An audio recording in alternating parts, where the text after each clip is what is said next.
When one needs to start thinking about their MBA story, there are two things that come to my mind immediately. One is, where have you been till now? And the second is, where do you want to be? And then how does MBA fit in between the beginning state and the end state? And let me take my own example if that helps to illustrate this point better. When I was thinking about an MBA, my real reason to some extent was the fact that I felt that my growth in my current role was coming to a sort of a plateau. And to take the next giant leap, I needed to understand the business situations better. And that for me was a perfect reason why I thought stepping out of the business world and the work that I'm doing right now will be useful.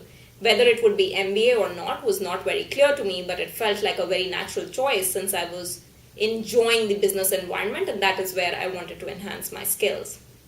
So my story effectively was, I have had all of these moments of leadership, of having worked with so many diverse set of people, having tackled so many different situations in the business world, that I will be able to bring some valuable experiences and some background knowledge to what I will be learning next. The end state, of course, was to be able to understand the entire situation from 2 or 3 levels up, not to think about as a sales manager, I have to achieve my targets, I have to achieve certain number of promotions for my people or certain efficiency parameters, but to think about, why do I need to achieve them?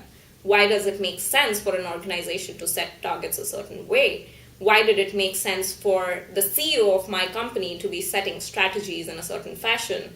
And how should I be thinking about some of these decisions? Because even if I'm going to go back in the same position where I was, I would appreciate those decisions much better and be able to do my duties in a much better fashion.